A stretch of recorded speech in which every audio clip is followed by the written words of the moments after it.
just needs to be a little louder, louder, louder, louder.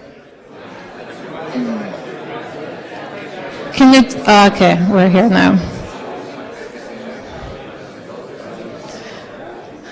Okay, I think we are ready to begin. Yes? There's one moment, please. Yes, okay. So, hello and welcome, a warm welcome to everybody. My name is Victoria Vesna. I'm the chair of the Department of Design Media Arts that is hosting this event. And we are brand new in this location. We actually moved here about 3 months ago. So bear with us with adjusting to this space a little bit. In fact, the very first event that we had here when we just moved was called LA Berlin Myths and Phantoms. And this was organized together with Ute Kirschner from the Goethe Institute, who also sent 2,500 invitations to this event. So we're really kind of propagating this idea of LA Berlin sisterhood. And one of the things that surfaced, what is it about LA and Berlin that keeps coming together, especially here in this department, thanks to Christian Mueller, who joined us recently. And we discovered that they're actually at the opposite sides of the pendulum. And opposites, of course, attract, but they also are very, very similar because they're so different. Berlin is haunted by history, and LA is haunted by the erasure of history. We don't really have a history. We're trying to create one as we go along. This event is created by a partner for Berlin and organized by Susanna Lepla, who is somewhere here. She's my sister from Berlin. Hi. And it's supposed to celebrate, believe it or not, 35 years of LA-Berlin sisterhood. So here we are at the intersection of Wilshire, the busiest intersection in the city, and we're celebrating once again the LA-Berlin connection. We're really excited to have this group of people here, just incredible excitement with inspirations. And I will pass the mic on now to Matteo Reese, who's from Vitra Design in Berlin, who will actually take on the moderating. So please welcome Matteo and everybody else. Thank you.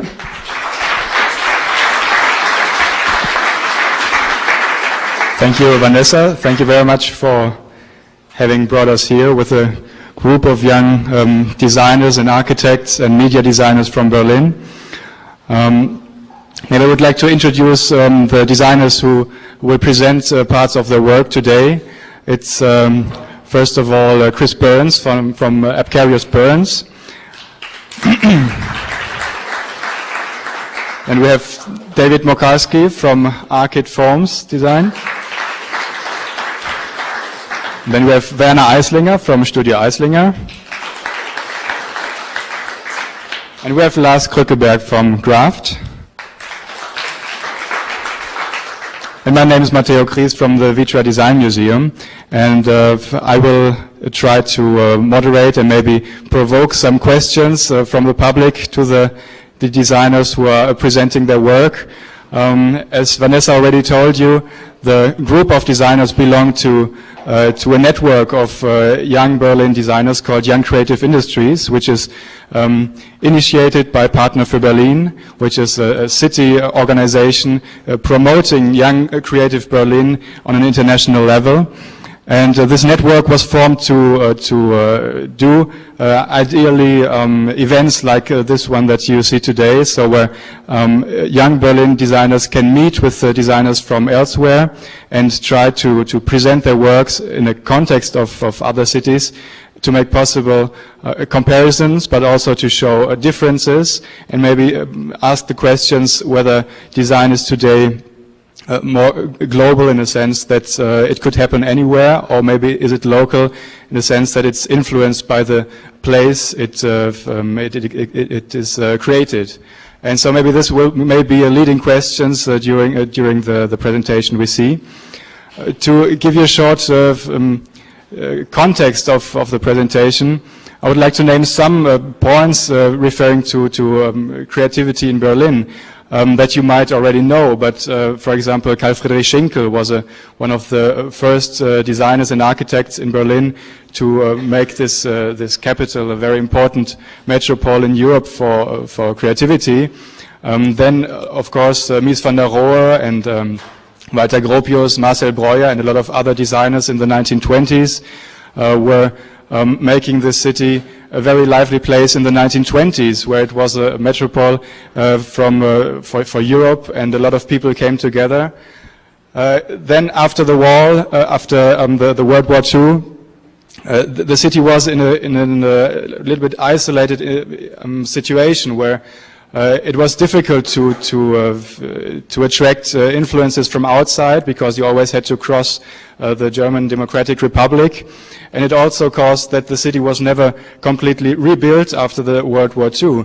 And this made that after the fall of the wall, when people from the Western countries came to former Eastern Berlin, they found a city that had never been entirely rebuilt, and they found a place that was the ideal place to be creative, because you had a lot of space, you had a lot of places in the city that were still to be designed in the sense of environmental design.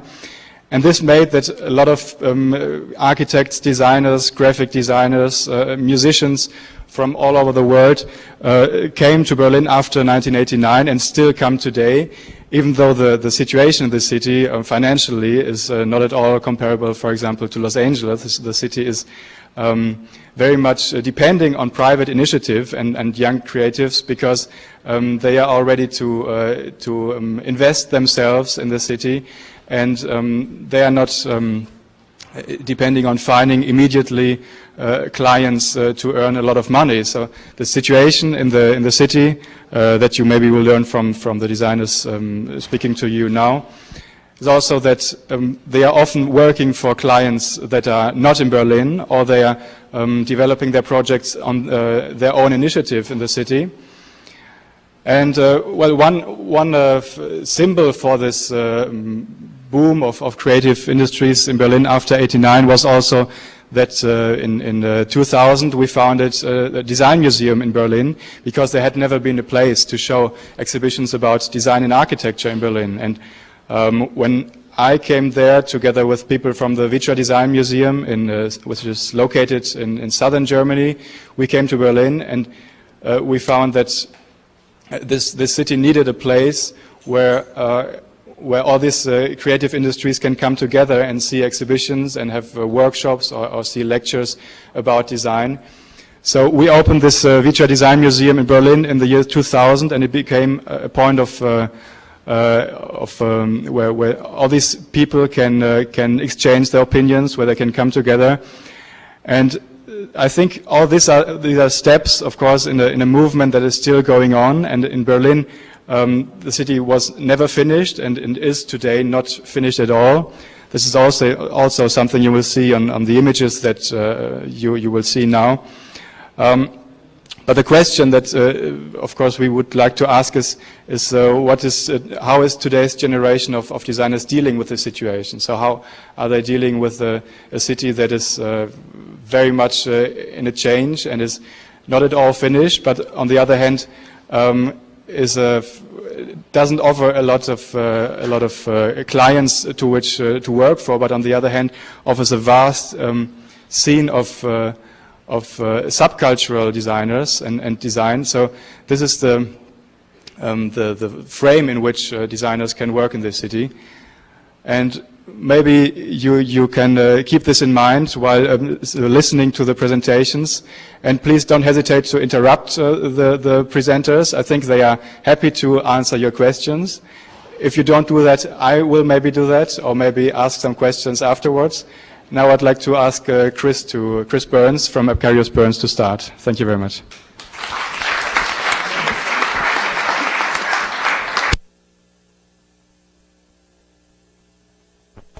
turn on this. Wow, that functions.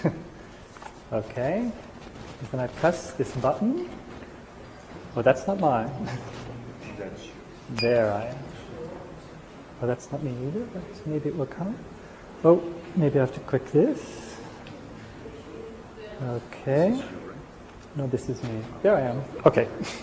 Hi. I'd like to talk tonight, or this afternoon, about inspiration and the question, where do we get our ideas as designers? What kind of inspires us? For that, I'll show two projects, just two. One is a completely theoretical project, the first project, and the second project is something that we just recently finished. It's a just completed and built work. The theoretical project is a project about bodily imprisonment. It was never intended to be built. It's a purely hypothetical project. It's a project about borders and edges. And I'm sure it's inspired by the city in which we live now, which is, of course, Berlin, as well as Piranesi's mid-16th century etchings from the Carceri series, his fantasy series of prison interiors. There's a kind of mythical quality to the idea of imprisonment inside of a tower. It runs from Rapunzel, Rapunzel, let down your hair, to Mary, Queen of Scots, imprisoned in the Tower of London. We have planned a prison tower that stands at the edge between land and sea, at the rocky edge between land and sea. The prisoners arrive by sea from boats. They're brought up into the body of the tower by elevator. They pass through the understructure of the building and land in a processing center which has its view oriented only toward the sea. Also through the structure, the base structure, kind of like the underside of a pier here at the base of the tower. The prison cells themselves are arranged around the body of the tower, around a central void space. Through this interior void space, there are counterweights which counterbalance this 12-story drawbridge as it's raised or lowered. And as these counterweights pass through the center, the void space of the building, the prisoners in the cells around have an abstracted reference, a kind of abstracted relationship to the passage of time, as well as the relationship to the exterior world, as there's a changing of the guard, for instance, or when rarely a prisoner is let free. This prison also has a kind of uncomfortable and a kind of strange relationship to an anthropomorphic form. It has a kind of totemic head at the top. It, of course, has the body where the cells are kept, or the cells are sort of arranged around. It has organs where the mechanical systems are through the center. And it's intended to be clad in a reflective aluminium skin to act as sort of a totemic marker along the coastline. The second project is a realized project. Urbane Living is what we called it. It's a small apartment building with a shop front on the ground floor. Each of the apartments is only 60 to 180 square meters, so they're fairly small. And it's in one of the oldest intact portions of Berlin. It's also adjacent to, here in the image, the Alexanderplatz, which is the sort of heart of the East German center. So it's at an odd situation where it's in an intact portion of the city, but borders on this very grand socialist planning edge. We thought about the project in terms of pret-a-porter at the beginning.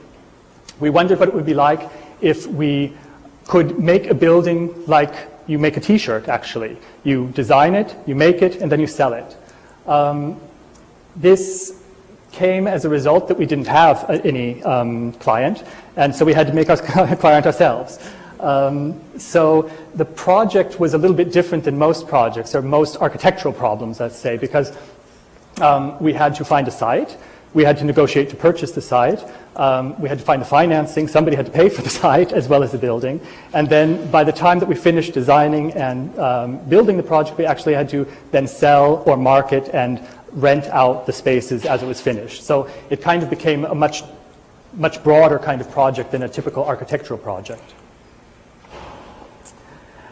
I think that in terms of inspiration, of course, for architects, one of the most central one of the most central inspirations is surely the context, because we're always, at least at some level, we are always reacting to the surroundings, to the architectural parameters of a site or of a place. In this case, we react to the location and the scale of the site. It's in one of the oldest Baroque portions of the city. We have two intact buildings across the street from us. The coloring of the streets is very homogeneous. It's very yellow in this area, or kind of light beige. This area is also notable because the streets are narrower than otherwise in the 19th century portions of the city. There are no projecting balconies in this area, and you can see a kind of uneven roofscape. There's a very active kind of roofscape to the buildings. They're all different sorts of heights and different kinds of gables. I think that perhaps a more interesting reaction to inspiration is the idea of inspiration and observation. That we can look at the city around us, we can look at anything around us actually, and be inspired by that. It's kind of inspiration from looking at phenomena that surrounds you. We observed a peculiar relationship between public and private behavior in Berlin. There is a phenomenon which kind of is startling for outsiders. It's called FKK, Freie Körperkultur, or essentially nudism. It's a tradition that was born in the 1920s of the Weimar Republic, and still today is very popular in Germany and specifically in Berlin. And I think it kind of represents the tolerance that the city also has. It's still possible today, actually, on a warm, sunny Sunday afternoon, to go down to the Central Park in the center of the city and play a game of naked football with your friends. It actually happens. At the same time, though, think about it. Okay. At the same time, there's a curious discrepancy, because Berlin is also a city of lace curtains. The windows usually have lace curtains hung in them to prevent the passerbys from looking into the private sphere of the apartments. So we kind of made a curious conclusion that it's actually okay to show yourself naked in the public space of the city, but to be shown naked or to be seen naked in the private sphere of your own apartment is actually not okay. It's maybe also different people. They could also be different people, possibly, sure.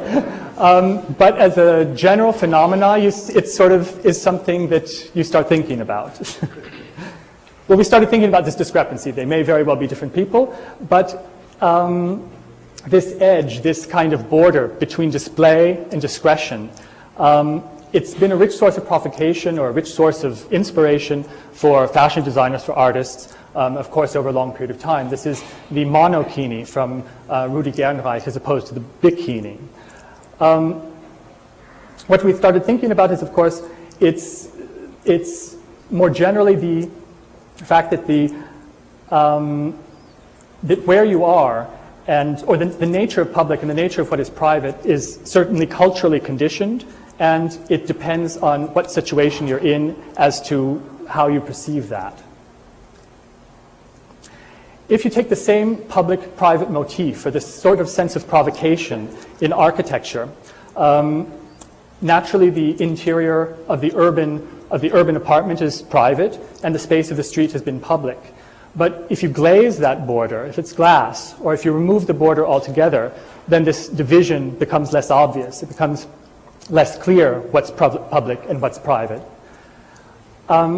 This idea becomes more interesting when you think about the facade as three levels or three layers. It's like three veils: the layer of exterior aluminum louvers, the layer of sliding glass, and the layer of white curtains.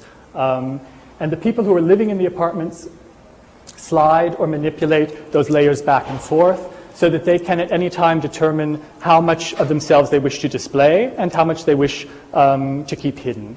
It kind of inverts this sense of the urban street theater. There's a phrase, the street theater. And we like the idea of inverting that so that actually the house or the events inside the house become a performance themselves. When these filters are slid open, the spaces inside the apartments become like loggian or like covered balconies. The edge between public and private, this border, is constantly being changed. It's constantly in motion And at the same time, the facade of the building is constantly in motion. So it's constantly changing, constantly being expressed in a different way. And the surrounding buildings then become the back walls of the apartment. They're the borders that kind of bound the space of the apartments themselves, especially on the right where the facade, where the glass panels are slid open. The interior spaces continue this questioning, this distinction between what's public and what's private. The most private, traditionally most private spaces, bathrooms, showers, there where you bathe, they're given views to the exterior over the surrounding rooms, over the surrounding living rooms or kitchens or dining rooms. And these spaces can still, of course, be made somewhat more private by manipulating glass panels or sliding doors when you do need privacy. The interior zones are generally defined by freestanding blocks, by freestanding volumes in the space, so that there's a hierarchy between living, sleeping, bathing, and eating areas. But these zones are never opened or closed specifically. There's a kind of a juxtaposition of functions which we get, which we liked, which you kind of can have cooking on the loggia, you can have living in the kitchen, or you can have bathing in your living room or bathing outdoors, showering outdoors. I think for us also a very important part of inspiration is the idea of inspiration and memory. And maybe the idea that if you remember something, you filtered it, that the memory of an event or of a place is actually more inspirational than a photocopy of that event or that place or that building. An exhibition in New York from Alain Wexler became for us a source of kind of a metaphor for transformation, for the idea of transformation. A simple white cube where through manipulating objects, sliding things out and pushing things back, this cube can do anything. It can be a kitchen, it can be a living room, it can be a bed space. This for us became kind of a leitmotif or a symbol. Our floor plans, although they're different on every single floor, are built up in this same way, so that there are a series of islands in a free space.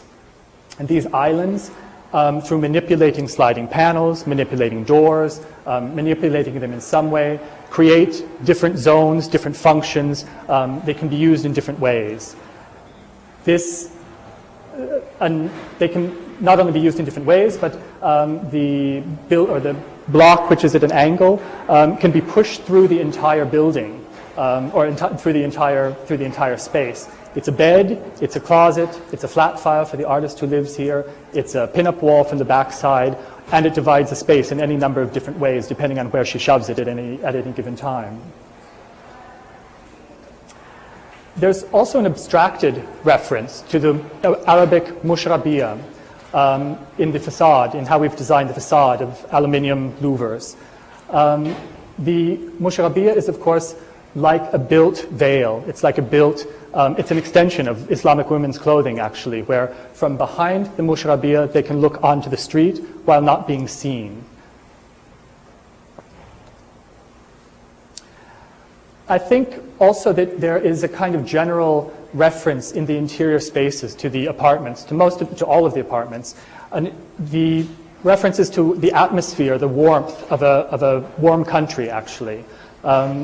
It's in a sharp contrast to the surroundings of Berlin, which are in North Europe, of course, and kind of a cold. It has a colder, it's a sharp contrast. It's a disjuncture between interior and exterior, which we also liked very much. I think this surely also, at least partly, comes from the fact that Jean-Marc, my partner, is from Beirut, grew up in Beirut, and I have memories of living in Southern California, in Los Angeles, and this kind of architecture. And in some way, it's the project, I think in retrospect now, is in some way a layering of different cultures. It's kind of a transfusion of different cultures or transposition of different cultures onto each other, whether it's from Beirut, whether it's from Los Angeles, and they're transposed to this new place, which is Berlin. And I hope if we're lucky, then something kind of new comes out of that. So, thank you.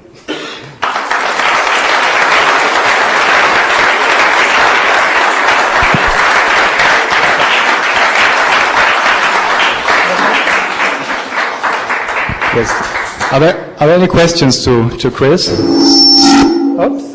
Oh, I shouldn't touch that. Well, as he told you at the end, to explain his good English, he has lived in Los Angeles.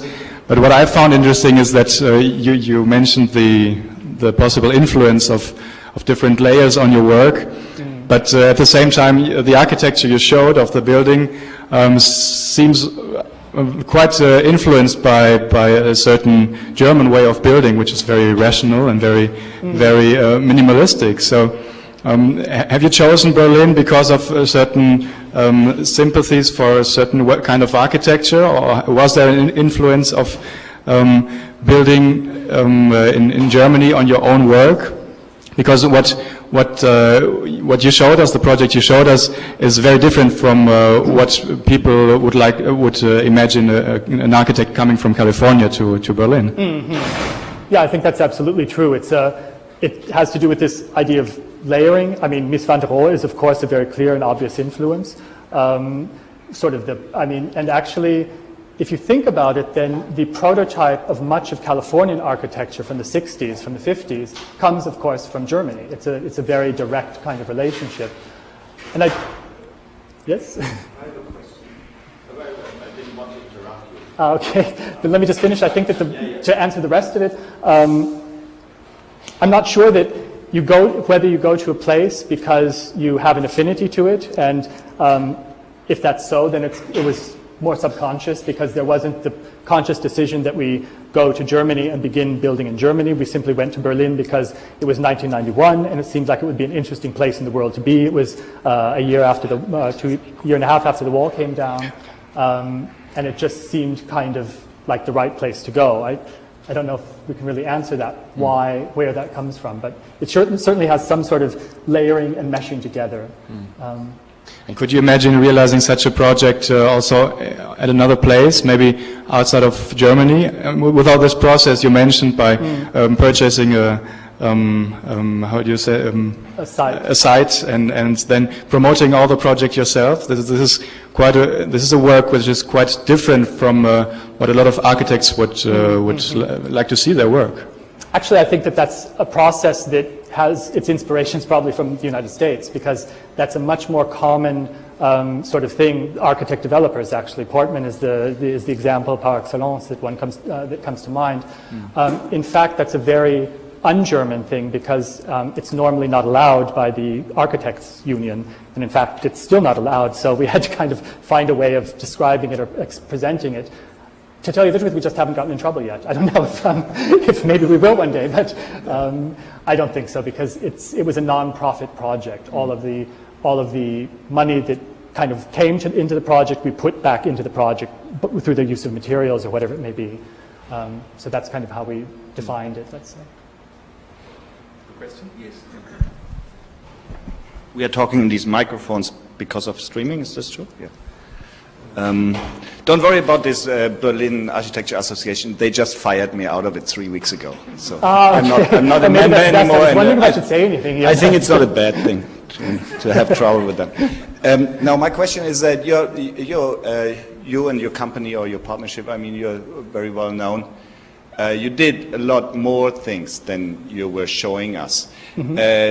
So the question, is it part of the format that you show only 2 projects? If yes, why have you shown these 2 projects then? We chose these 2 projects because they're at the opposite ends of the spectrum, I find, because one's completely theoretical and because one is, in fact, the newest building that we've built and one of the few buildings we've built. We have, of course, made a lot of projects, but most of them at the moment are either on hold or in planning or frozen or not built. They're unrealized, whether or not they're first prizes in competitions or whatever it may be. So we really wanted to show that there was something that's made, what happens when you express that. And I think there's a funny similarity between both of the projects in that they both, I think, kind of have to do with atmosphere. I don't know how else to describe it, but they kind of work, I hope, or I think, on a kind of emotional level. They have to do with feeling and with kind of expression of an atmosphere very strongly.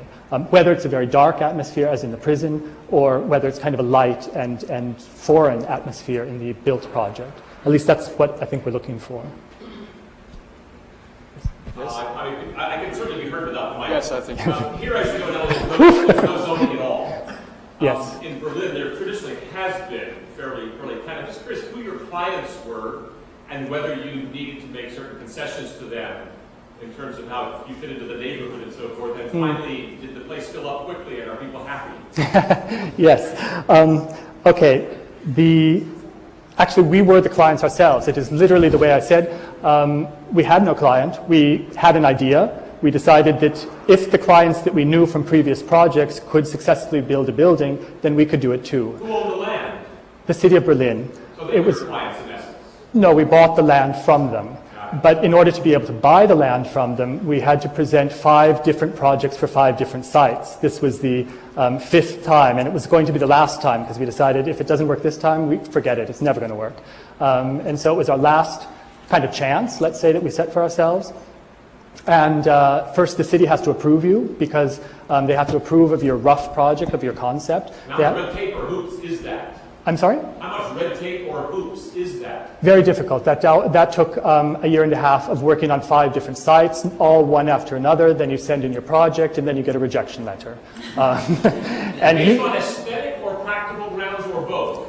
We discovered that it's kind of both, but it's also a social democracy. And there's a line of people waiting to buy pieces of land, to buy sites. And the first one in line is kind of the first one if they've worked with you before. And there had never been, to my knowledge, a situation where 2 people with no money and never having built a project came to the city and said, we'd like to do this. So they didn't quite know what to do with us. But I think the 5th time that we showed up, and the 5th time we went with a full model and kind of very dramatically, and made a personal meeting with them also. And I think surely that must have helped because they saw that we really wanted to do it. And did it fill up and are folks happy? Yes, actually, everything was sold long before the building was finished. And I think that the people are very, very happy in the building. We didn't really know, I mean, we kind of designed it for ourselves. I mean, I don't want that to sound arrogant, but to design it in a way in which you would like to live or how you would imagine living, not necessarily for people with small children or not necessarily for old couples, whatever it may be, or older people. But it turns out that the people in the first floor, the second floor in English, are retired now diplomats or senators, let's call them. And they're very conservative. Their apartment is filled with old framed photos and old antiques. And their apartment is the one with the wood in the floor. That's the more conservative one.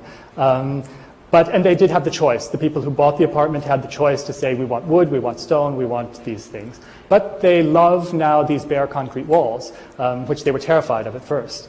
So, I don't know, I guess I have a kind of positive feeling about it that once something's finished and someone walks in and sees how wood fits together with concrete, fits together with white, fits together with a full glass facade, then they'll believe that it's nice, but not until then. They have to see a certain finished state. And the last apartment was sold, I must say, there were 3 people who wanted to buy it on the same weekend because the walls were inside the building, everything was kind of up and one could understand spaces. But you have to go that distance. You have to be able to go that far to show someone what they can't imagine, I think. Das Gebäude ist sagenhaft. Dankeschön. Das sehr lieb. Yes, I think we all agree. Thank you very much again, Chris. Thank you. And shall we pass?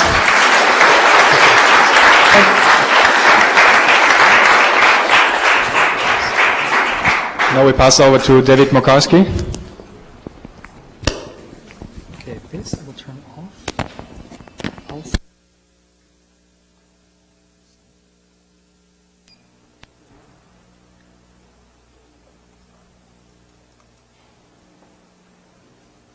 Eventually. Okay, come on. Yes, I do.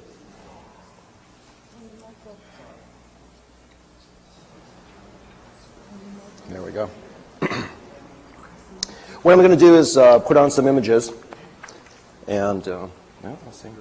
Yeah, that is.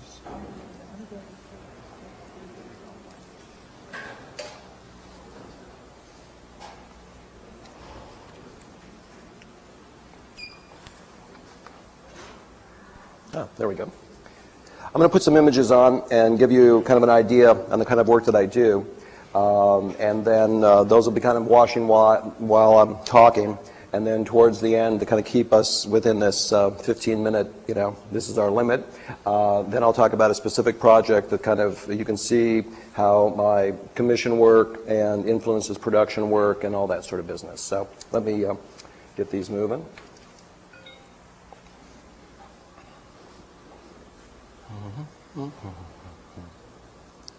There we go. I've been in Los Angeles artist and designer for the last 29 years. What attracted me to LA is what still keeps me here. And that's really the fact that the city is always in transition. It's in evolution, reinvention. It's always going through change. And that's what's really drawn me here. And it's almost the lack of tradition, which I think for artist designers, it creates a perfect atmosphere. There is, in a lot of cases, you look at Los Angeles as being a combination of the endless summer, the newest movie, the newest song, the newest this, the newest that. There's always looking, what's going to happen in the future. And in a lot of cases, that's the perfect environment for supporting art and design. People are willing to take chances. There's always new money around. And so there's that possibility to kind of move forward. Myself, I've always been kind of considered the poster child for interdisciplinary artist designer. I come from a fine arts, commercial art design background, and that has really influenced my furniture, my space design, and my product design. What do you understand by commercial art? Commercial art, the commercial art side is basically communication arts, graphics, packaging, illustration, basically in commercial art forms. Basically, I would say the last now about 19 years, I've been focusing a lot of my time into working on furniture pieces. And for me, design basically makes a connection on many basic levels. It has a function. It basically affects us psychologically, emotionally, aesthetically, through the use, and also through the environmental impact of its own manufacturing. Like I say, most of my kind of furniture these days I've been working on is that I think that really furniture is one of the most direct forms of physical interaction. Essentially, we encounter it every day. We wake up in the morning in it, we get up, we eat by it, we go to work, we work at it, we come home, we relax in it, and eventually we go back, lay down in it. And so it's this whole process where there's a constant interaction between us and this environment. Basically, furniture also helps us to define space. It provides service, need, and use. And in most cases, it's a very interesting way to be able to bring art into life in terms of appreciation of form, art, aesthetics, and different sort of thinking, and basically challenge people in terms of how they function in their day-to-day life, especially with nowadays with home office, making the environment a much more flexible use sort of situation. Basically, I divide my own time in my studio in a number of different ways. I basically work on a fair amount of commission pieces, site-specific homes, offices. In those cases, we'll design everything from a single piece all the way up to every little towel bar, toilet paper holder, every light fixture, everything in the complete space. There's other cases where I do some experimental pieces and exhibition pieces, and then I design a fair amount of things for production. Many times the experimental pieces and the exhibition pieces very much feed what then goes into the production. But production pieces have their own criteria, and that is it's always cost point, price point first, and there's the simplicity of manufacturing, certain materials that can and can't be used, and so it's got a whole another set of issues that you have to deal with. I also get involved in a lot of graphics and packaging. Many times I'll be hired by a manufacturer to design a furniture line, and then we'll end up rebranding their image, do new logos, do the new catalog, do all the collateral stuff, also design their international ads, and so I can get involved with really kind of creating the whole image for them. The other life I have is as instructor at Art Center College of Design. I've been there for the last 25 years. I was hired in the Fine Arts Department. I've taught sculpture there, painting, graphics, product, environmental design, illustration, and in the last 8 years, I started the Atomic Studio tracks in the environmental design, and my students have been fortunate enough, we've been able to take their work and show it at the Cologne Fair, Paris, Milan, New York, and so they get a lot of well, there he goes, little sleepy laptop here. Basically, in terms of giving them a lot of exposure. The interdisciplinary nature, I think, of what all this brings to my work is that by working in a lot of different ways, I view projects with kind of a broad eye. And I think it does kind of expand the considerations when I work. It really forces me in a lot of cases to widen my questioning, my parameters, and a lot of cases really pushes my own limitations. And I find that also working with my young students, and they're doing furniture pieces, I'm doing furniture pieces. I find that I have to kind of reevaluate even how I'm looking at things, because as the culture is changing, my school is we have people from all over the world, heavy input from both Asia as well as Europe, and so there's a really interesting, challenging mix within that. Let's see.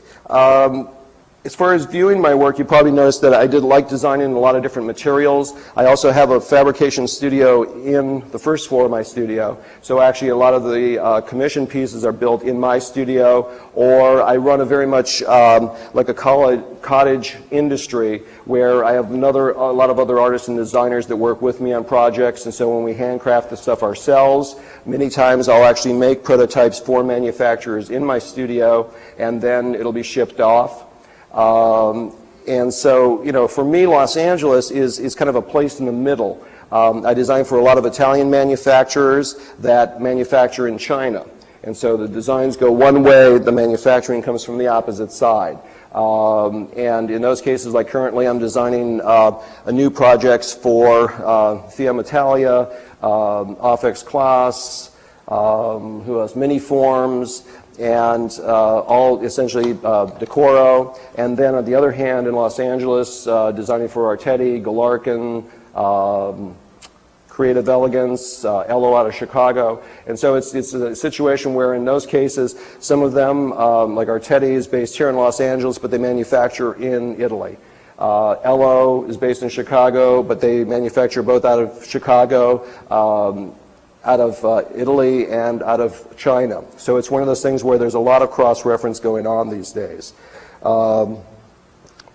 These happen to be some projects where there's few computer renderings thrown in because the pieces are just in prototype form at this point, and so I decided I wanted to throw a few of those in. Like I say, I really am challenged working with different materials. Like in the case of this stool, the seat is going to be done in the Technogel, and so it has a really nice cushioning quality out of it.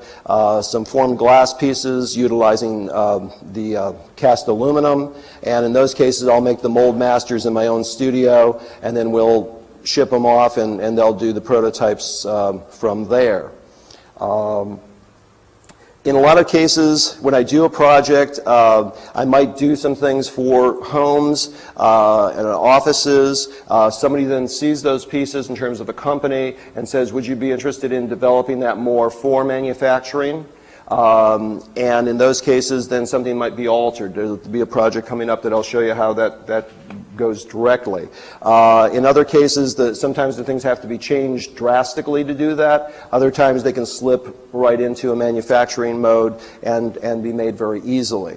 If you notice that some of my pieces, there's some up here that have kind of a very historical or art historical reference. In some cases, they might have been designed for restaurants that have a very heavy kind of, in case of, I did dining room chair for Grand Lux, and it has a very kind of 30s Italian modern quality to it, so they wanted this kind of deco quality with it, but they still wanted them they wanted it being modern. And so you're kind of working back and forth between two different things.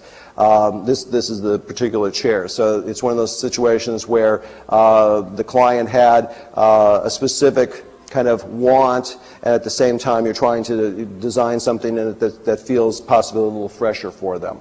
A lot of times I do get involved with the client in terms of either working with them, as I say, at the factory so that they can kind of work out the projects, or like I say, in a few cases I'll actually make the samples myself. But it's nice to be able to be kind of involved on a one-on-one. This is a commission piece, very large-scale piece. Oh, okay, don't do that on me. Keep moving.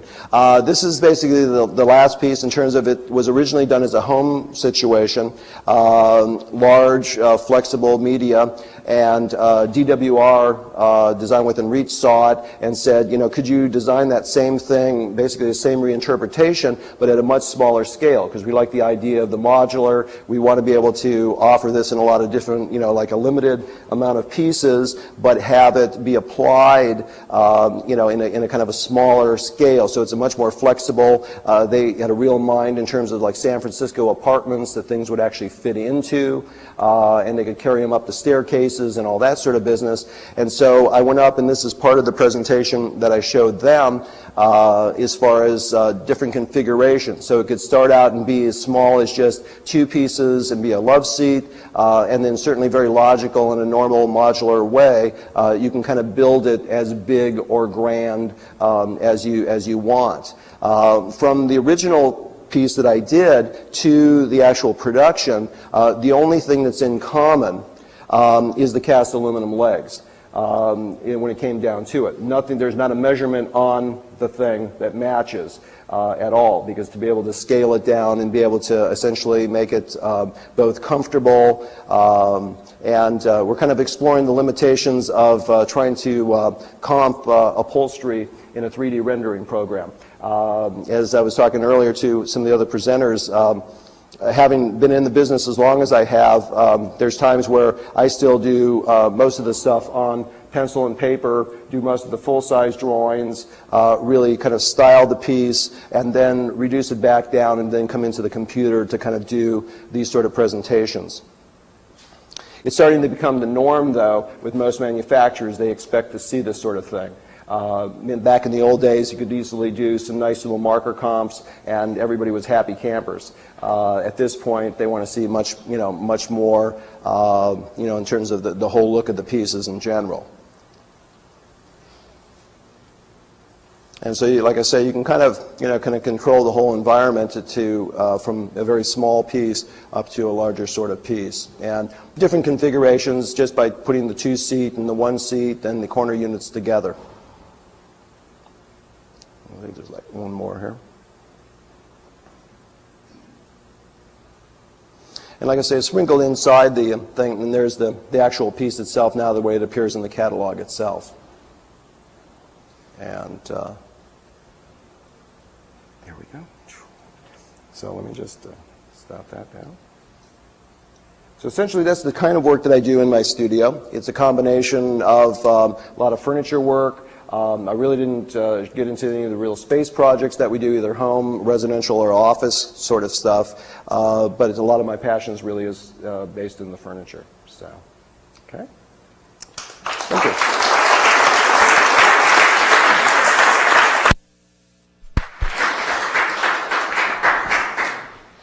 Thank you very much, David. I think it will allow us a very interesting comparison to what we see now from Werner Eislinger, because he also does a lot of furniture projects, and I think it will be interesting to see both compared. But what you told us is really showing that you're a designer in a globalized world, working for European, American, Asian companies. Do you think there are any different requirements or regarding the furniture design for different markets and different clients? Or is it all the same because companies are based in Europe and manufacture in USA and elsewhere? It's getting to be a very small world. Being part of the furniture fairs, I will see pretty much the same people. Like in Cologne in January, we'll start off in Paris first. We'll go to the Paris fair. A couple days later, we'll go to Cologne. We'll see most of the same people again. A month and a half later, we're in Milan. Then we're in New York. Back in, a lot of people more starting to get involved in the 100% design as well in London. So it's becoming a very small world, and people, and I also show in both high point markets, and that's where a lot of the Chinese manufacturers are at the high point market, or my manufacturers are showing in either the Shanghai fair or the Beijing fair. And so, yeah, it's getting to the point now where we're all on airplanes and the designs really are emailed back and forth, and a lot of FedEx of full-size designs, and yeah, it's very, very, very global at this point. So do you see still any difference between the things that European designers design and you're designing in Los Angeles? Because at the beginning you said that you went to Los Angeles because of certain reasons that you found here. Well, what the LA supports is it supports a real kind of experimental think tank attitude. You know, a lot of the homes and offices that I've done, I really don't think in a lot of cases you really could have done them so easily as you can in Los Angeles. And that it kind of lets you, I think, refine your design abilities. It lets you take chances, lets you experiment, and then I think you can then take that internationally. I think when you look at the lineup, like Cappellini at this point, 10 years ago Cappellini was all Italian designers. At this point there's only a couple of people that are Italian designing for Cappellini. It runs down everything from Germans, Japanese, Americans, French. It's a real global lineup right now. Well, we have one designer from Cappellini here, Werner. Yeah. So I think we ask him now to show his project.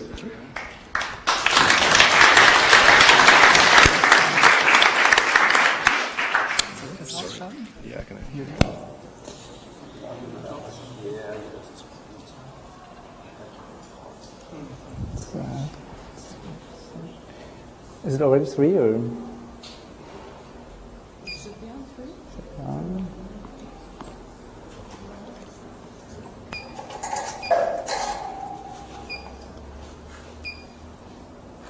Okay, hello. My name is Werner Eisinger. I live and work in Berlin since 15 years, and I run a design studio there, and I'm also teaching in university in South Germany. I'm a former colleague of Mr. Möller, who is also here. Here, okay. So here you see an image or a small movie of the place where my office is. It's in Kreuzberg. Kreuzberg is the former chaos area of Berlin. Like as a student, when you wanted to go to Berlin at 10, is it not there? Okay. There. Sorry? Go back. Yeah? Was that you? There we go. Okay. Okay. So this is, you see, part of Kreuzberg. Kreuzberg is a chaos area of Berlin from the 80s. All the riots ever have been in Germany, they always took place in Kreuzberg. Now it's getting more quiet, and that's a building where my office is in. It's a kind of famous building from 1929 from Mr. Taut, Max Taut. He was one of the good architects in the Bauhaus era. So, and there are a lot of creative companies now in this building. Okay, this is the studio. I'm going to show you projects. One section is more experimental projects. I call them experimental projects, and then there's some more living unit projects, and then there are commercial projects.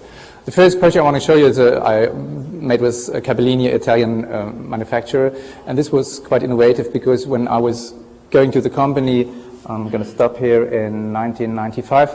I just built this prototype at home and put it in the car and drove down to Italy because, like the situation in Europe is, okay, it might be like this all over the world when people don't know you, they never give you a job, so you have to do things and start to get into business. So I was going to Italy showing this chair to the company, and at the same time there arrived somebody from a car supplying manufacturer. somebody who makes interiors for Alfa Romeo. So, and then we get the idea together with Capellini to make a chair with this new material. So we did this chair together, and this is a presentation at the fair, I think in some years later, in 1998 or something. Sorry? No, okay, it's a special type of foam. So the seat is like a shell that you all know from the 50s and 60s, and but the foam is weak, so it looks like it's made from plastic. Or this is now leather, but the original one is in plastic, so it's soft. So it was the first project using this new foam, and so that was the innovation about this chair, and it was also selected then some years later for the permanent collection of the MoMA, and it's also in the Vitra Design Museum collection. Then I started to work in 1998 with gel. Gel is a new material that has been kind of developed by the chemical industry. It's kind of a I say translucent, soft material that is. It's not only kind of innovative in a way that you say it's translucent and it looks like it's interesting, just like in a swatch sense of design. It's also very innovative in a kind of sense of upholstery, because the how do you say, the molecule structure is like from substances being fluid, so it's not a grid. The molecule structure is more kind of a let's say an open grid, and so the upholstery works like sitting on something that is fluid like water.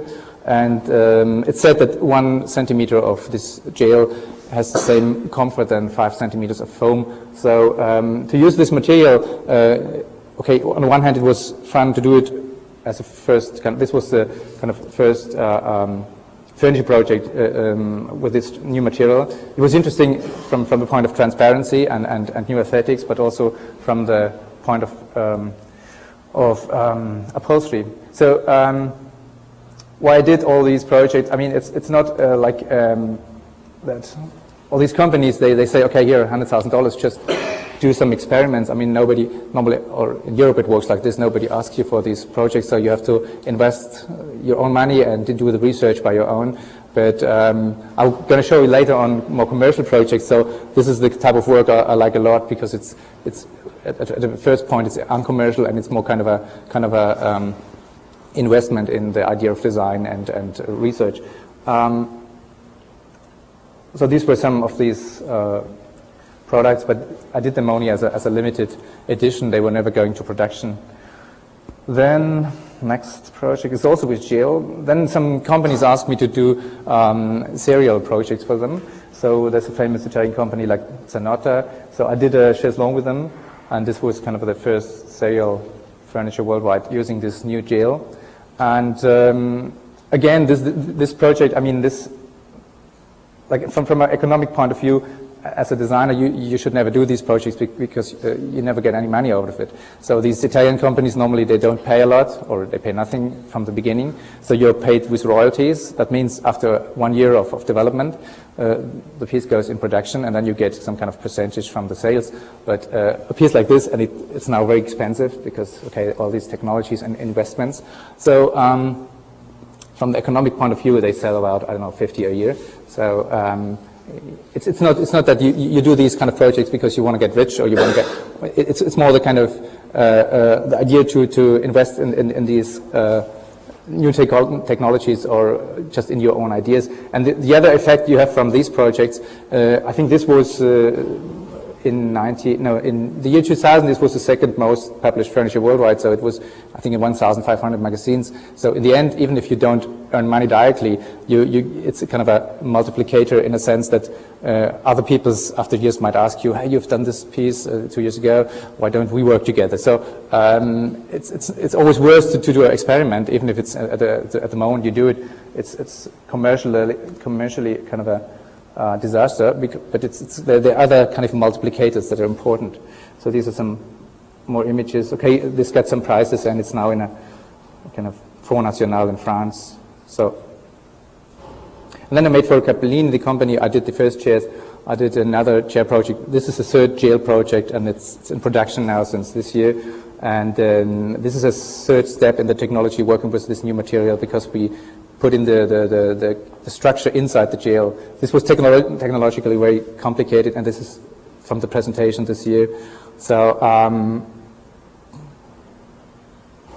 why doing furniture projects? I mean, originally I'm product designer, but when you kind of want to realize your own ideas, it's this kind of industry in Europe, this furniture industry, and the main companies are based in Italy. They're quite open to freelancers who bring them ideas, because like when you get a good idea about a car, I mean, you would never go to Mercedes-Benz and tell them, hey, I've got a good idea about a car. They will never accept an idea from a freelancer. They would say, we've got 2,000 designers in our studios, so we don't need to invest in an idea from a freelancer. And I think it's the same when you have a good idea about a radio or something. You would never go to Sony, to Tokyo, and talk to them and say, hey, what about my idea for radio? So business does not work like this. But in Italy, you can just go there and with a nice idea and just speak to the owner of the company, and he would say, okay, we could do it. And that's the point about doing these furniture projects, that there's the industry there's quite open in Europe, and you are able to kind of do your projects and realize your ideas. This is a project with this is a kind of a this is a rendering from a chair. This is a low-cost chair made with an Italian company called Marges, and this is produced in it's air molding. Air molding is a new technology. There are only about 5 companies in the world. They are using this technology because at the moment you inject the plastics, you also inject some gas inside the chair. So the whole structure is kind of empty inside. It's like bamboo. You can it's inside it's empty, and outside there's plastic. So it's very light and the stability is very high. So and these kind of projects, they take years until they are on the market. Now, this took about 3 years, and it's still not on the market. They are still building the mold. And then the next thing I'm really interested in is and there you see some projects are modular systems. So that's something I personally like, to think not in solid pieces that are kind of like this for the life of the furniture. So this type of project I do are kind of linked to the idea of nomadism. So the people who might live in one space or the other, after years they can change their furniture and rebuild them or enlarge them. So and this is a project I did also for Cavallini some years ago. So it's kind of a certain technology, and you can build whatever you want from some containers. This is from the presentation 2 years ago. And so most of these projects have special aluminium joints, and you can kind of build up a system. This is one I made a year ago for a German producer, and you can, as you see here, you can do different configurations or typologies of furniture. Yep, that's the project.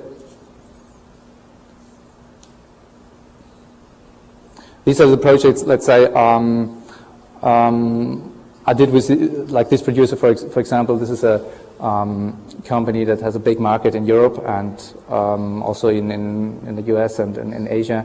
And so this is a more, let's say from my point of view, more commercial project. Like I said, you're normally at these kind of projects you're paid with royalties. So when you work with a company, a big company, and they have a big turnover, that means you get some money from it. And with these small Italian producers, you might be in a situation that you invest a lot of time, like years. Like this project, for example, this is about, these are plastic drawers. You can adjust one to the other and build whatever you want structures with these drawers. So this project took 5 years until it was on the market, and it was a really high investment on molding and all these things, but within these 5 years the company doesn't give you any money. So that's, like I said, the Italian style of doing business. So that means whenever they don't sell a lot of them, you never get your time refinanced or reinvested. So that's. And then this is a project I made with an artist last year in Milan. There are 3. So these are kind of a modular living space project. These are 3 overseas containers, and we put one over the other and made some living situations inside. That's when we installed it. This is the artist. And I did another project, which you see here. That's the idea of it's just a kind of a 3D simulation that you can put on the roof of houses. And so this is still in development, and hope within 2 years we can build the first prototype. And that's the last type of project I'm going to present to you. These are the more commercial ones. We did in Frankfurt 3 years ago. This was a project, a prototype flagship store for Mercedes-Benz cars. In the end, there were no cars. There was only one experimental car. The idea of this flagship store was to do more kind of to do a kind of a communication center, it was called. So the idea was not presenting 20 cars, but having a kind of a family situation. There was a coffee shop inside and a playground for kids. So this was a kind of a new idea, but they didn't reproduce them. So first the idea was that they were kind of reproduced all over the world, but in the end, the car dealers, the heavy car dealers from Mercedes-Benz, they didn't like the idea of a car showroom without cars. So in the end, we built only this one prototype place. And this was a project for Jaguar. We made a kind of a traveling lounge for the launch of a new car they made recently, and so this was kind of a interior project, and they traveled with this lounge interior in all the big German cities and presenting this car. No, it's X-Type called. The car is X-Type. It's a new small Jaguar. No, we don't show it now. This was. Now this lounge event that we were kind of how I said. It was the cars outside, let's say, not inside the evening events. And so on the next project, that's for a project I did in Berlin. So, but it's just a kind of a virtual simulation now. It's for the ZDF is the biggest German how you call it, broadcasting company, and they have bought a big house. Sorry, they built a big house in Berlin. It was a very traditional old building. They have redone it, and they wanted to have a media installation in this building. So we made this. It was kind of a competition situation, and we won this competition with this kind of presentation. But at the moment they stopped the project because the economy in Germany is not doing well at the moment. So they kind of stopped the project because of kind of financial problems. But hopefully it's going on. So I think that's it. Okay, thank you.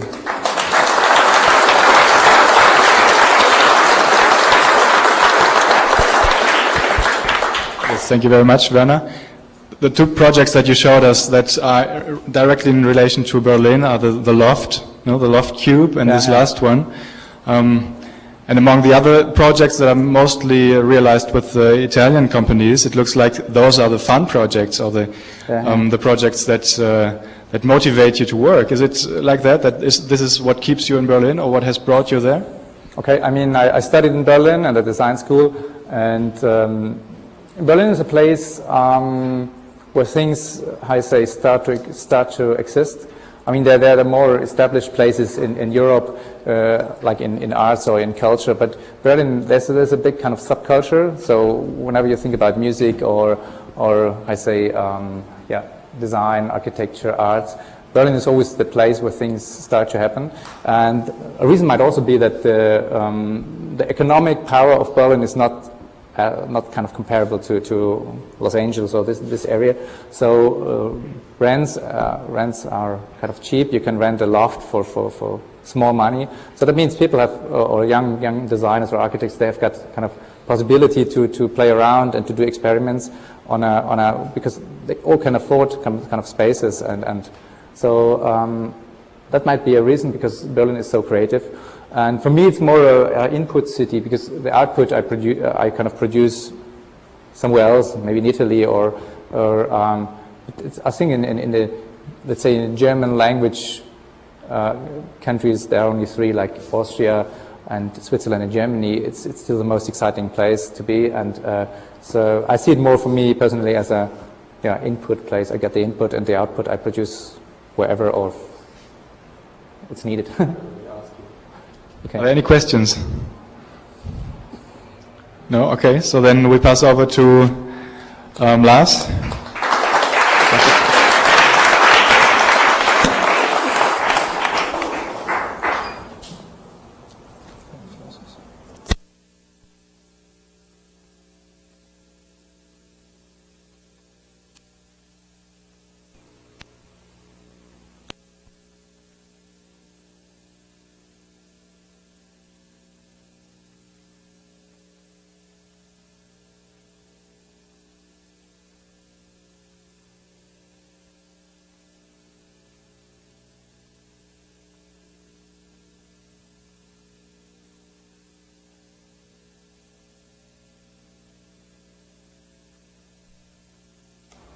Okay, mic is on? Alrighty. Yeah, I'm from Graft. Unfortunately, I'm the only guy here. Funny enough, my two partners are in Berlin in this moment because we might have some projects there. So you can see the close relations between Berlin and LA. Also, like what we heard before, I think it's kind of funny that I'm actually being a German guy ending up in LA and starting an office here with two other Germans, and then Chris starting his office in Berlin. I think it's fantastic, actually. And a lot of things are already being said. Like, I don't have to give an introduction into LA anymore. It was great, actually, what you said. Same kind of things we believe in. You already said, as an inspiration from the city. Yeah, we're German dudes and ended up here, and we still like it here. We want to be here. I give you a short, introduction in what we think Graft is, or what we like to be, try to be, and then I do like an MTV run through some projects. I don't want to go into depth given the time is really limited. We are really interested in a lot of different things. I don't believe in labels, in categories. We're architects, but we do music. We have a chamber choir back in Germany. We were singing at the Venice Biennale once, opening of the German pavilion. That was quite funny. Everybody was interested in the food, though, and not in us singing. But of course, like everybody, we do like networking. We have our friends all over the globe, mainly in Europe, of course, and we like to work together if possible. You have to do cross-promoting to kick, the big butts that are blocking the way for us young kids. We try to do eventings. We call them eventings, coming up with ideas to kind of get a different perspectives to things that you do. For example, if we have office meetings, like big conferences for us to free our brains, we always go to the Sierras, to hot springs, sitting in the water by night, seeing the stars till we really melt, and sometimes we get some really good ideas out of it. That's what we usually do. We like to do land art projects. It's a proposal that we did once. You have to burn Southern California to control the fire, actually, here. Fire is a part of the culture. It has to be here. People don't understand that you shouldn't live here, even in LA. Anyway, you could use this like burning in like art projects. We did a walk of pain once. LA is a city of cars. We took the metro down to Long Beach and we walked back. Our office is in Silver Lake downtown, so that took us 3 days actually. And walking through the city is a different speed, a different pace, different perception of the city of cars, and you discover the most amazing places you would never discover within a car. It's a wild city, I tell you. We do some teaching, we do lectures. We did one lecture tour once in Germany through like the universities. We did a workshop in Latvia, Riga last year, an urban design project for Riga. It was really interesting. That was our little project back there. Organized an exhibition catalog for the Jürgen Ponte Foundation. We like to work with artists a lot. You see more of that. That's a painting by Gajin Fujita, who actually has a show at the Louvre here right now, I think. He's a great friend. He's doing similar things in methodology that we do, blending things. He's an East LA kid, started with graffiti, working really illegal gang member stuff, and studied art and came up with this Japanese heritage blend of, graffiti art, which is great. great guy, and we asked him to do a piece about us. Don't ask me why this girl is naked. We didn't tell him to do that. That's the St. Pauli girl. I don't know. We did set designs. This is a set design we did for Will Smith, Will 2K, the Millennium thing, where we did a couple of stages for him. That was amazing for architects, like working on projects for years. I mean, you heard that even like product designers. This was a week till like when we got the call until they destroyed the last stage and shooting all. It was 1 week. We were like blown away by the speed of that company. This is our office. LA is a lot about inside outside. We like it that way. We live and work together. We're kind of more like a family. We have a cooking schedule. Everybody has to cook for the others. We have amazing cooks within the team. I'm not really good, actually, so I try to like order pizza or something. Outside, inside, you work outside, you live outside, dining. The table becomes a dining table, it's a conference table, it's like whatever is needed. Okay, what is graft and why we call it graft? There's an interesting story that happened in France in 1850, around 1850. French winemakers were experimenting with American grapes, and what they did, they introduced a parasite to Europe that basically was working under the earth. He was killing the roots of the wine, and within a couple of years destroyed pretty much most of all French wines that ever existed. Italy, Spain, basically Europe was panicking that, and wine is a god in Europe. The Greeks, the Romans, French people certainly think wine is a god. It's a religious belief, so that was all vanished. And the only way to find a solution for that was actually to use an American wild cowboy root, put it in the ground because it's resistant to the parasite, and then graft the old 1,000-year-old aristocratic European sign onto it. So every wine you drank in your life, which is like supposed to be really good, like French heritage, is actually rooted on an American cowboy root. Which I think the story is absolutely amazing. It's kind of a first sample of globalization, and you have to come up with new times, new challenges, new problems. You have to come up with new solutions, and you can't be kind of picky where you get your ideas from or what kind of sources you use. So this hybridization is a fantastic thing, and I think that's what this challenge really is today. And we are kind of think ourselves to be grafted into different soil, being Germans, but now being re-informed through LA and through America. I actually had to like kick out a lot of beliefs I had or principles I found or enrich them. So basically that's what we try to do as a methodology, grafting. Whereas we're not really interested in this thing as a form, that doesn't look so beautiful. It's more, we're interested in the wine, right? That we can still do the wine. And drinking it, or so basically grafting methodology, bring things together that runs from like adjacency over overlapping things, juxtaposition of things, over fusion of things, till a real hybridization, which we think is the highest. If you get to that level, you're pretty good. So that's what we try most of the time, and sometimes it happens, sometimes it doesn't. Okay, real quick. So methodology, it's really about bringing things together, having no fear and no notion of like style. We don't think that style is good. We don't believe in signature architecture. We actually try to get away from it.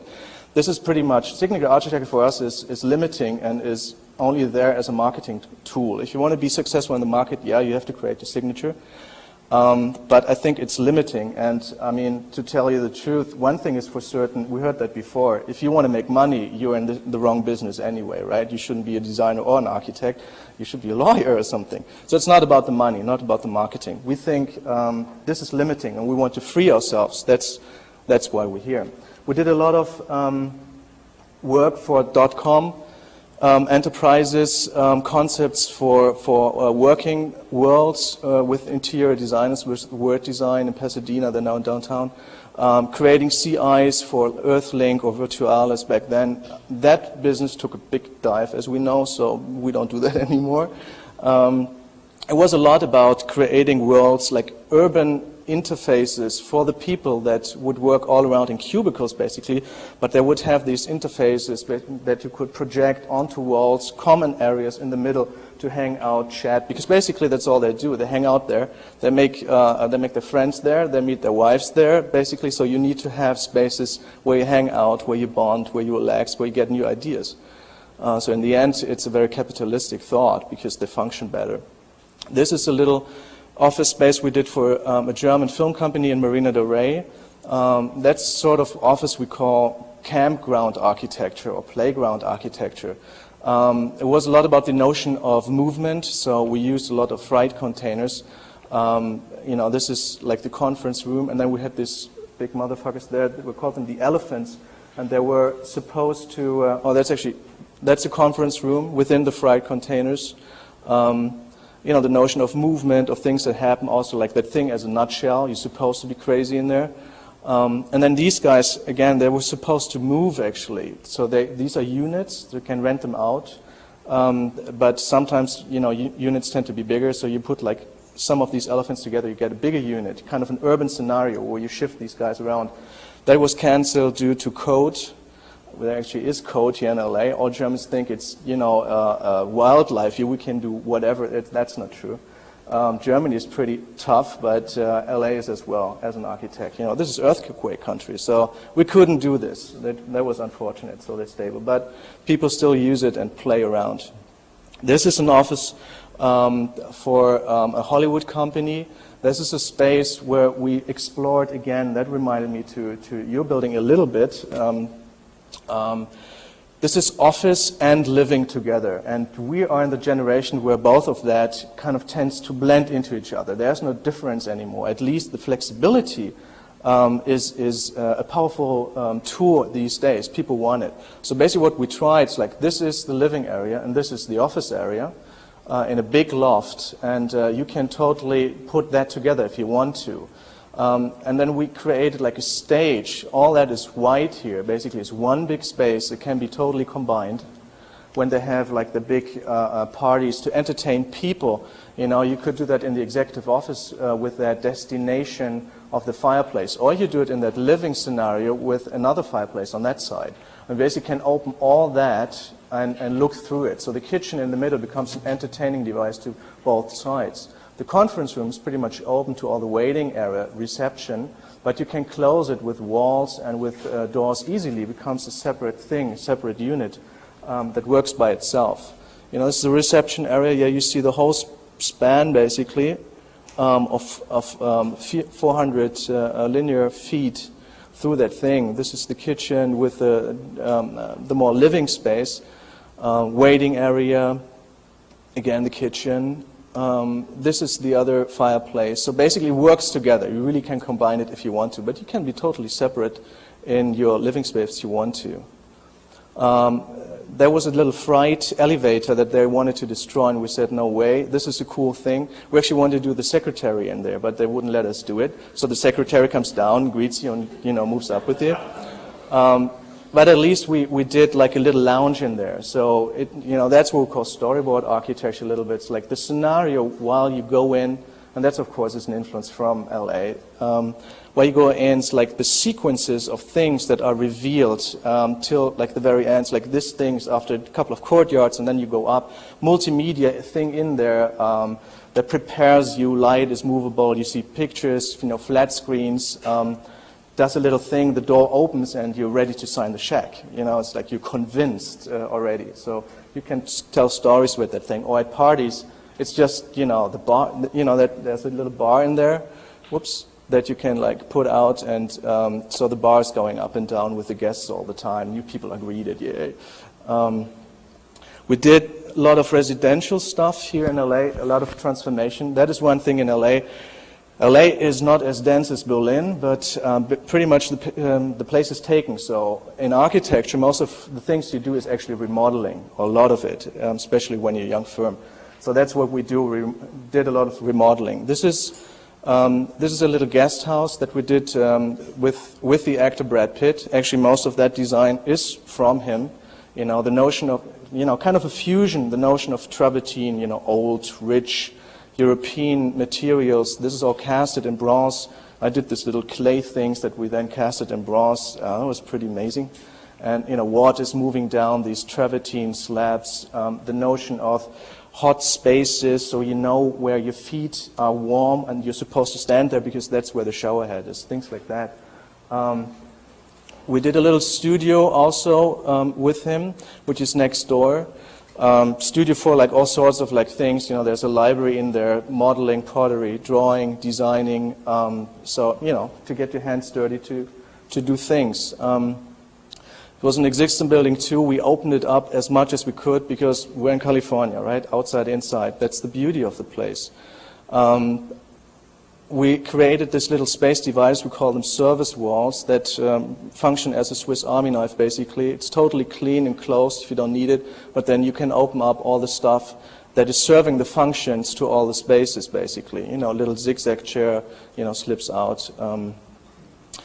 A lot of things, what we like to do is to work on a phenomenological level. Like this light box that you see here, at daytime, it's done with mica, which is an arts and crafts material. It's basically stone, and it appears more like a stone in the daytime. At nighttime, it really transformed into a lava thing, lava stream, which is upside down, basically.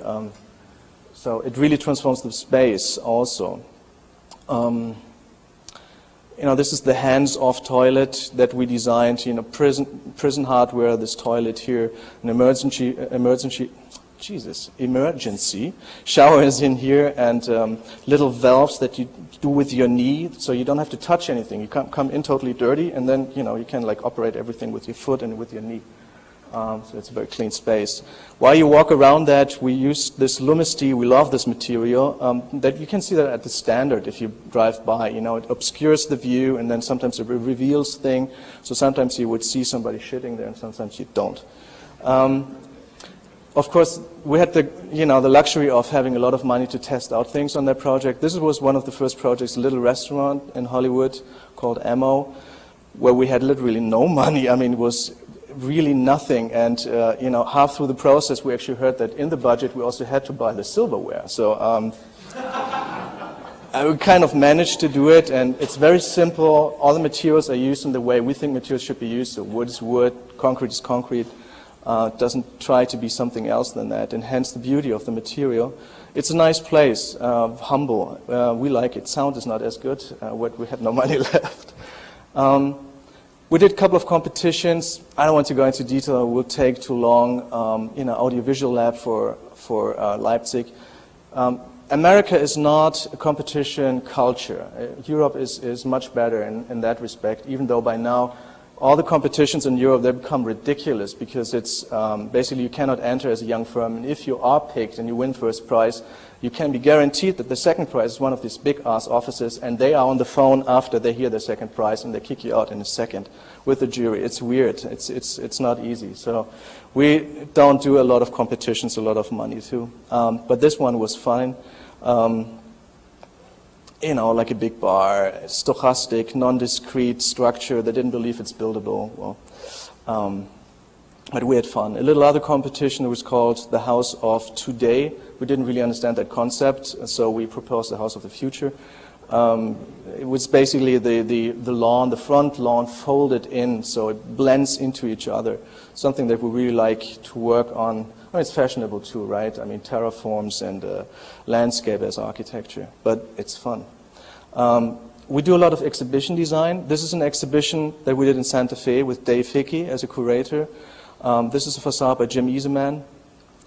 Great facade. We like to work with a lot of artists, and people by now like to pick us because obviously we get along with them. I don't think a lot of architects do. Too much ego involved, probably. I don't know.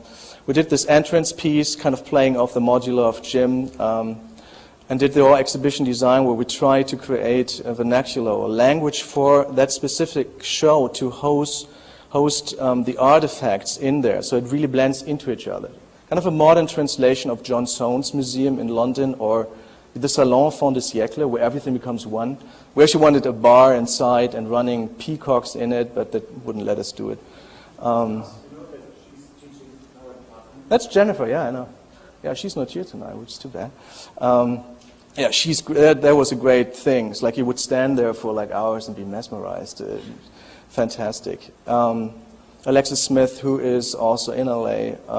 This is a painting by Gagin again back here.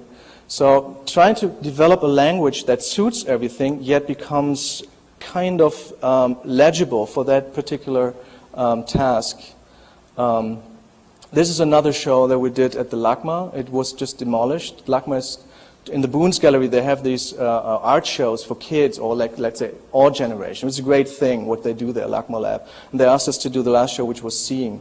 So again, we did the exhibition design, trying to like come up with a kind of an urban attractor here while you walk in the show. So the whole, again, limited budget, so you have to use like easy things like color and stuff. We did a lot of peep holes in the wall, created like different scenarios. The phenomenon of seeing, you know, twisted seeing, basically visualization of this phenomenon, different versions of it. The layout in there, basically again, one thing that unifies everything on the outside, and then in the inside was a lot of different thing in there. It's basically about experiences, these shows. That, I mean, I believe in that. If you do a show, you should go away with an experience, a new experience that you had, or one that you forgot, being kind of re-emerged within you. And I think a lot of people really had fun. This guy freaked out. A little like peek into the future. Apparently we do more and more hotel design. I don't know why. This is a hotel where we did the concept and close to sign the contract. We'll see.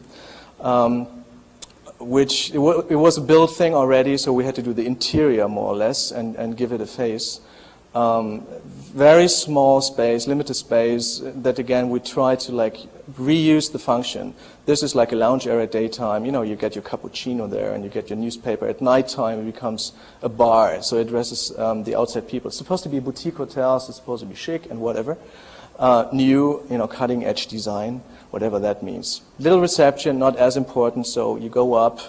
We had to clean up the space too because the architect, the floor plans, they wouldn't work really. Restaurant, outside area. So at night, you know, this lounge really changes into a bar setting where people like meet. The spaces in there were super small, so we had to make do with, I think, 200 square feet. So if you do a bathroom in there, you have literally no room left. So basically we opened all the bathroom. Again, I mean, similar ideas obviously are global by now, which has to do with communication, blah, blah. But we like the notion of like everything is open. I mean, I love to have my girlfriend, you know, see my girlfriend bathing next to me. I think a hotel should be, again, about experiences, and you can be a different person for a couple of nights if you want to. At least you can imagine that you're one, or you're different. Yeah. Yeah, it's supposed to be like one folded surface basically that lays down there and combines everything. Of course, they were scared about this, so we hope we can keep it. You know, little things fold out. You have a little laptop connector here and stuff. You know, simple. Outside space is an optional space where you do whatever. And then the underworld, the basement, again, the idea of elements, a fire room. It wasn't space really to do like all treatment space and to create a big spa. So it's more about atmospheres, strong atmospheres that you identify. So we had this room with warmed sand where you just look into fire, you get drinks, actually healthy drinks, you know, on a little bar like that, and you just relax. You're not supposed to do anything else. And on the other side, you have this water space. Again, it's not a pool, it's not just a tub. Somewhere in between, would love to have sand actually in the water here, and get little features if you can. And then the block in the middle is saunas, you know, like a lava block that glows from inside. We like to do a lot of like images that help us to understand what we're looking for, but it's a good tool to convince clients too. And this is a hotel in Palm Springs that we did the concept for this summer, and hopefully this will fly too. It looks pretty good. Just to give you a brief insight, you would come here. This is like the valley thing, and from here on you change your attitude, your mentality. You go to like a really different thing. Think of what we try to do is like really be a little bit true to the site. We don't care really about Palm Springs, but we're in a desert location. So that is the thing that for us is, being Germans, totally intriguing and interesting. We love the desert. So what does it mean, the sun in the desert, the wind, the water? Create a getaway, a place where you could make the people see the sun or the light again in a different way, to feel the wind, the breeze that is picking up every day at 5 o'clock pretty much there. So learn the principles, which has to do more with the desert than with Palm Springs. In fact, we have this golf course all around the site, which is basically pretty insane in terms of water usage. So we want to use arid plants. And it goes from dune landscapes, basically into more like canyon landscapes. That's kind of a no-brainer if you want to get inspired by the desert. We'll have a tree canyon, probably cottonwoods, those trees, or the Washingtonia filifera, which is the only native palm tree to America. Everything else is imported. And okay, we have a little insaneness here. We have to resolve the evaporation of this big body of water. Think of more flooded landscape here. So from dunescapes, it goes more into agitated forms, into canyonscapes. And we'd really try to blend landscape into the architecture. Again, this is really about inside-outside living. Everybody has his patio. Everybody, if we can afford it, get a hot tub. I would like to show a little movie, actually, if I can. But I had a problem to start that thing. So I hope I find the right switch here. Did you change it?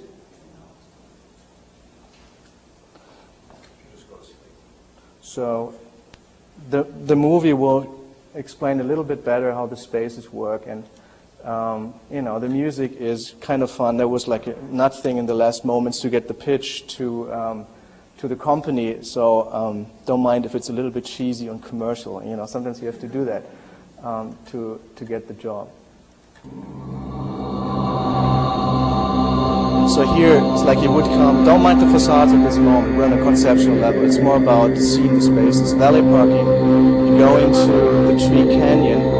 On the right side you have this bar. We think of more underwater worlds, controlled light and the glowing features, which are the treatment spaces. Feeling the body again. This is not a place for gyms or something, or workout. This is really more to get in touch with your brain and your body. Seeing this beautiful landscape out there. We had a little crater restaurant dining under the stars, of course, right? Body of water, you sit on little islands, these little torches lit up, gas torches at night. Of course, we have an outdoor cinema. Hollywood is basically the client here. You hang out with your friends, enjoy a movie at night. So now we go into the dunescapes. Imagine these super suites, big entities, 1,500 square feet, and they're all private. You can run around naked because nobody sees you, but you always get the view to the west where the sun is setting in a beautiful way, and the wind comes from the west too. You always get a fresh breeze inside. All the other suites, we like to have a patio, a little hot tub if possible. Different themes of light suites, water suites, earth suites, using different materials. The Techno-Gel just arrived in our little portfolio. So Chris, let me move through now. The big pool, flooded landscape, more again open to the west. Within that pool, there's this water restaurant, the main restaurant. Imagine people submerged in water, so you only see their heads basically in the water. You always get a fresh breeze again.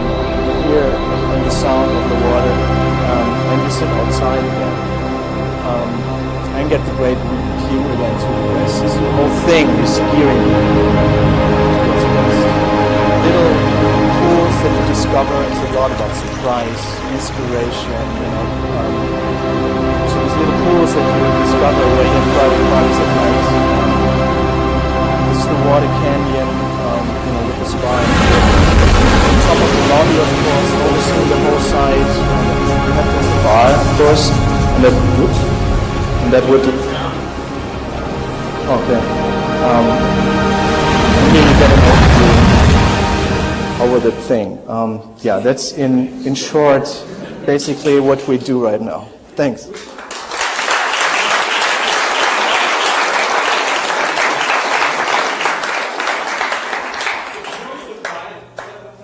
Excuse me? I'm not supposed to say that at this point. We don't have a contract yet, and actually, I don't know if I even, should show this, but... I think we all enjoy it, yeah. Are there any more questions? Well, that dune area, right, there's a sand dune area. The top of the sand dune, what's that built at? Well, that's something we still have to discover. Again, it's like we're in a conceptual phase. The structure is not clear there. The rest is pretty much straightforward. We can only build 2 stories, so you can actually do it 2 by 4. But this probably, you have to go to concrete. The sand, we would have a surface that is sand. It's either like real sand in a grain that it doesn't blow away. Of course, the wind is a tricky thing in Palm Springs. The rest, you can do it in a way that it's not glued on, but it doesn't fly away. People could walk on it, but we still have to discover. The idea there is like you're in your super suite in your little entity there, and you feel free because you don't see anybody. If you want to see people, you go to the pool, you go to like the restaurants and stuff, but there you're on your own, and nobody sees you. So you can really walk around naked, not, being afraid of paparazzis and stuff. So you're actually not supposed to walk on it. But just the idea you could, I think, is already compelling. But also, you destroy it. If people walk on it, you have to do railings, the whole thing, obviously some flips, right? So it's more like the notion of you could. I mean, on sand dunes, a lot of people don't walk too, because it's quite tiring. Oh yeah, I mean, I love sand dunes, but then you have to have real sand, and I mean, that's a totally different thing. It's not that we try to do sand dunes. We just try to get the idea that gives you the feeling, well, you're in the right place. And then in that right place, you have a little nest where you might just stay in your room for like 3 days. Just enjoy it. Just enjoy the sun, the air, your company. Yes? I have this question. It's probably going to be answered by everyone. But young American designers and architects sort of have this belief, this myth that it's much easier to be a young architect in Europe because there are ways that the government helps them out. That your practice can survive without real clients and real money. My sort of source is like what happens in Holland, a lot of that sort of thing. I'm not that familiar with what happens in Germany. I was wondering if you could touch a little bit on that, and also sort of include in your answer could be why then did you decide to stay in Los Angeles? And do you feel that being in Los Angeles has manifested itself in your practice? I mean, it feels very cinematic. It feels very set design almost. I don't know if you want to hear me say that, but it feels very vignette sort of. That's a lot of stuff. Well, first of all, being a young architect here makes a lot of sense. I mean, not only because we like to be in a different, as I said, different environment, being re-informed, because I think you get smarter and more tolerant, more open, if you open your eyes. The thing in Europe is everybody is very, very much envying all the young Dutch architects, because this kind of program is super smart. I think it's super smart, but it doesn't happen in France. It doesn't happen in Germany at all. You, as you heard here, you really have to create your own niche, and you have to be very powerful and struggling, to get your first thing. And then perhaps with the first thing you get published, and it's a big struggle. Holland is a different situation. It's smaller. It's the NIA. They're very smart the way they do it. But I don't want to go into that detail. I think. It's a strange thing. In Berlin, there are a lot of young officers, a lot of really talented, good people. Not everybody is surviving, but a lot of people do work. Yet, here in LA, it's kind of the same situation. And in one respect, it's strange that not more young officers are emerging, becoming bigger and getting like big commissions. Because for us, it's actually amazing. As we heard before, there's money in here. You don't have to fear the water as much as the biggest enemy in architecture. You can test out things. It's totally cheap to build here. 2x4, Mexican labor. I don't think it's a good thing, but it's there. People use it. So things are transformed. You test out. It's the realm of experiment. So for young people, it's much more easy. And people are more tolerant. If you're young and dedicated and they see that, it's like, well, yeah, you do it for half price, but I give you the job. well, you have a job. Well, in Germany it doesn't exist. It's like, my house has to stand for 1,000 years. And I'd rather like hire this old fart because he did it 20 times. So I think for us it worked much better. And you have people that are used to cross the boundaries, that works like, that you're an architect, they hire you for exhibition design or for set design, or, you know, if they believe in you. Whereas in Germany, you have to specialize. I mean, these people, they don't do that, and I think that's a great thing, because it's so much easier if you do. You have more success, or easier, you know, like an entrance to the market. But of course, you should not do that. I mean, it's boring. But for us, it's great here, because all these people, they're used to cross boundaries, they're used to switch places, switch jobs, and see, you know, creativity and give you a shot. So I think it's a great situation right now. And given that Germany is pretty much broken, and especially Berlin, is not an easy situation, especially for creative people, because, I mean, construction, I think in all construction in Germany is only 10% with an architect. In all construction in LA or in America, I think it's 5%.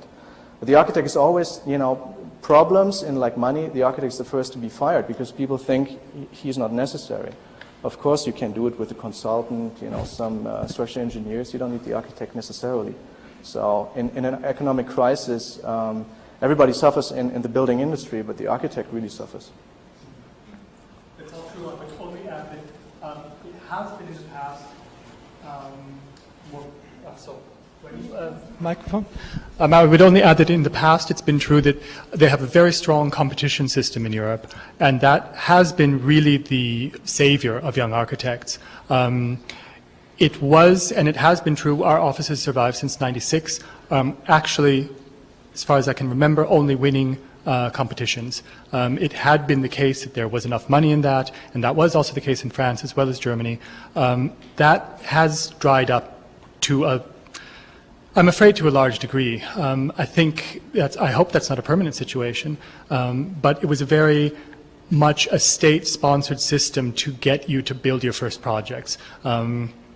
In the meantime, now, even under the competition system, it's not anymore 50 people or 100 people who take part, but it will be sometimes 700 people or 900 offices. It's really become quite crazy, actually, but that's really a direct result of the economic crisis in Berlin or in Germany, in England. We were just in London, and it's really the same situation there, also in France, I suppose.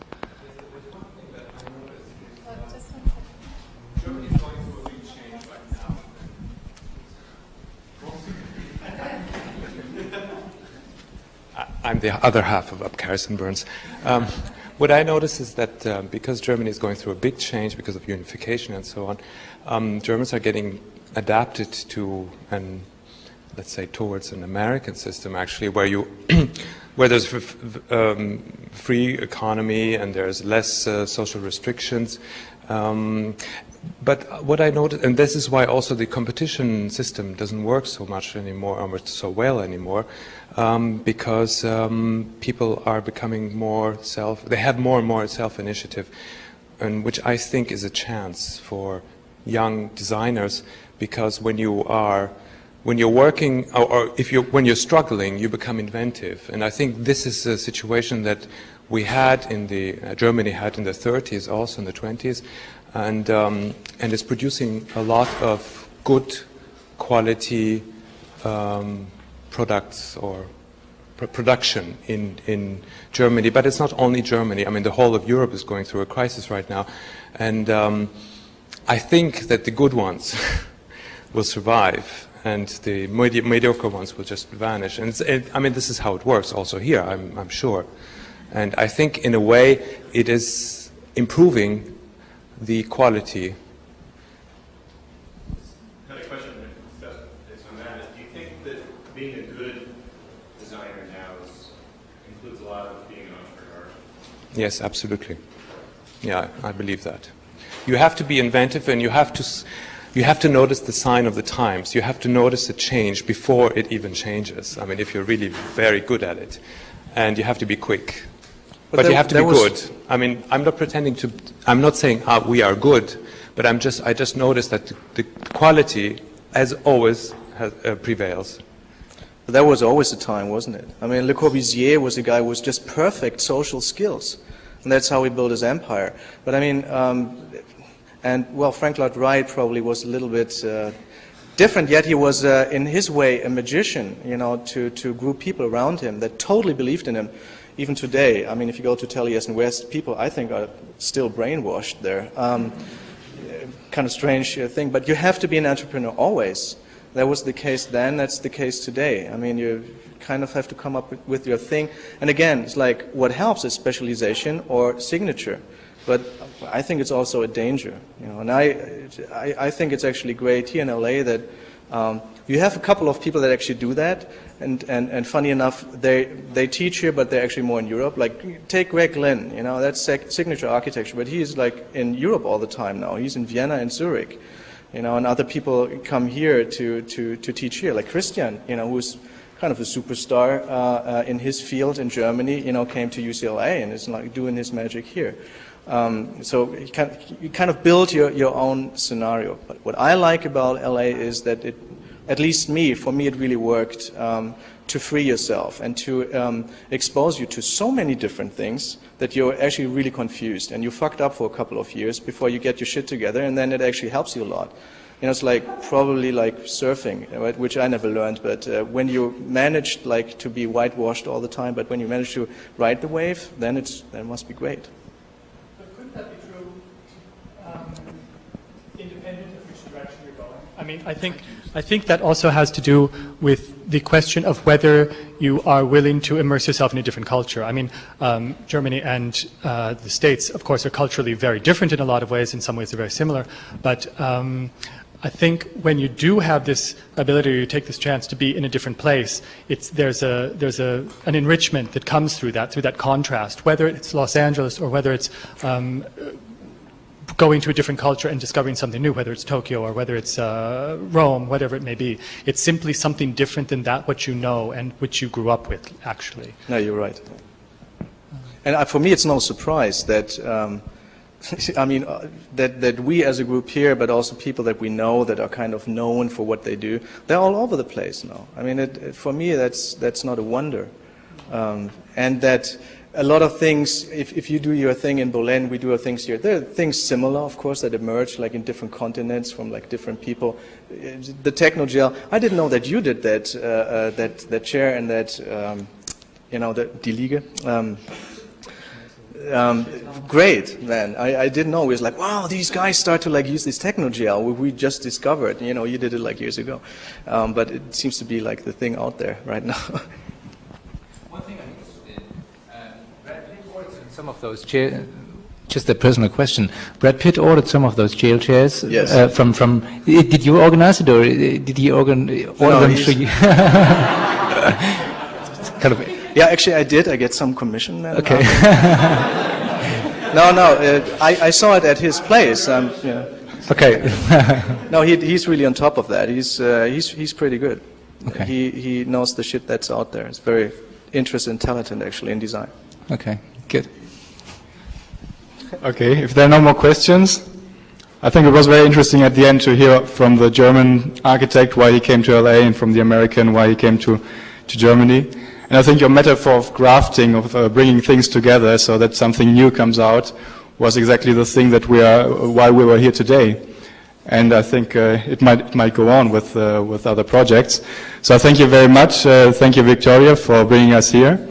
And thank you for listening. I hope you enjoyed this as much as I did. Yes. I just want to make sure that you know this is the first part of LA Berlin. Tomorrow at Art Center at 7 o'clock is part 2, and you should definitely continue. And we will continue the LA Berlin or LA Germany saga here because Christian Mueller is now in our department and grad students are coming, and this has just become a kind of a dialogue that I think is pretty interesting and definitely fun to see two chaotic cities kind of reflect on each other. So thank you, everybody, and come back.